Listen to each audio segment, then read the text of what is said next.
Wizard never leaves his domicile without a staff. Photographer and cinematographer are no different. Today, we're talking about monopods.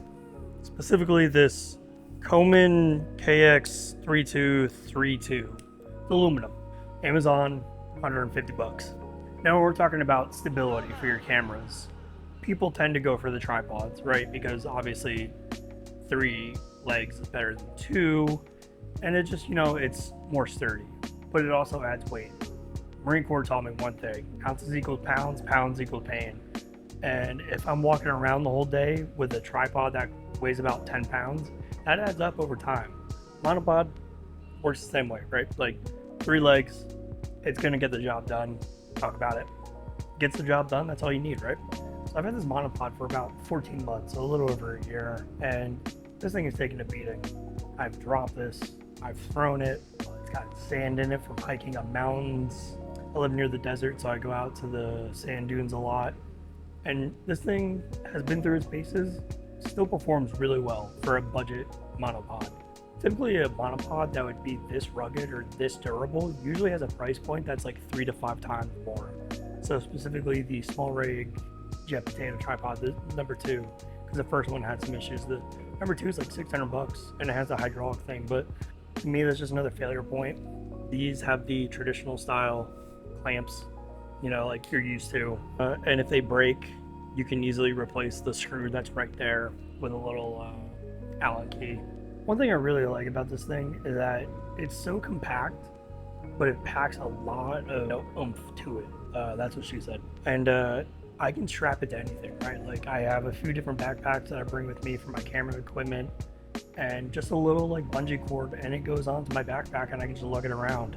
The tripod head is a typical Manfrotto plate head, nothing crazy about it.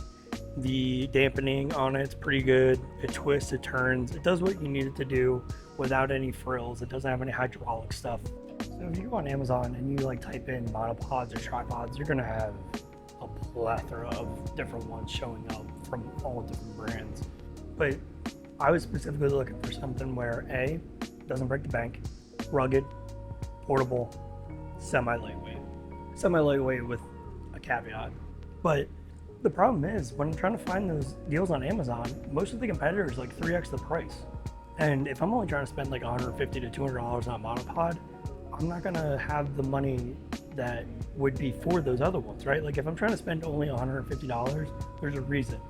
I just need something fast, stable, reliable, and I don't have the other cash to coin out for, the Suray or the new Manfrotto monopods and all those expensive ones. So if this thing broke, I would hope to God if it broke without my camera on it, 150 bucks isn't gonna break the bank for me. I can easily go buy another one on Amazon and replace it. Hopefully it's just the actual leg on here.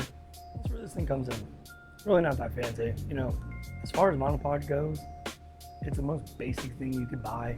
It's a little pole with 3 clamps, almost like a ski pole, with 3 little legs on the bottom to allow it to dig into the ground. I forget the weight limit. I think it's like 15 pounds or something.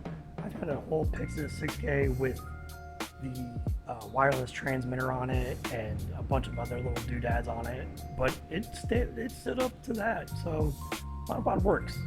Got a bunch of sand in the clamps too, so I just took a little brush and a little air nozzle can and just kind of dusted it out, and it worked just as well. And another little caveat, and this is only camera specific for me, but the S1 has amazing image stabilization.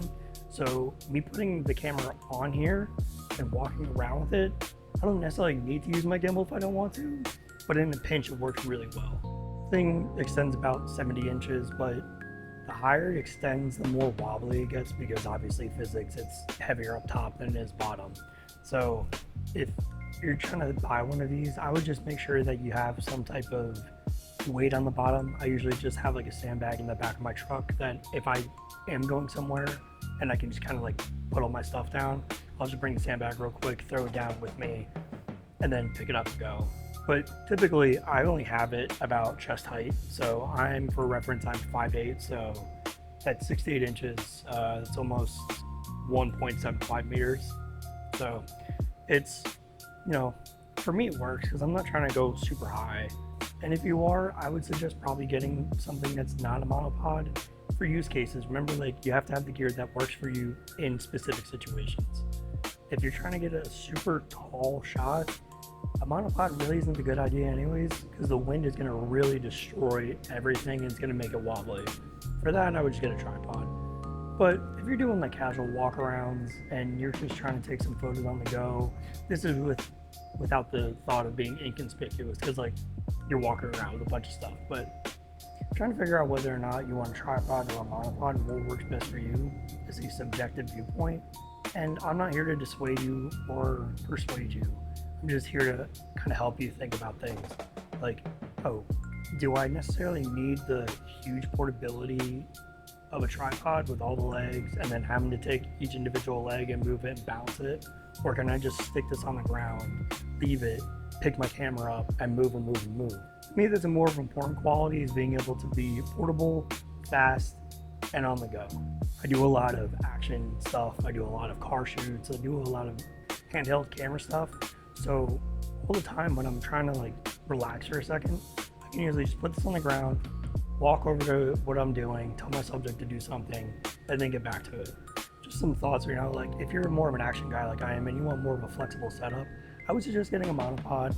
Get one for 150 bucks. It's not going to break the bank. And this way you can check and see if it'll work for you. If it doesn't work for you, you can either return it on Amazon and get a tripod for about the same price. For me, it just works. Remember, you can't be a wizard photographer or cinematographer without your staff. Have a good one.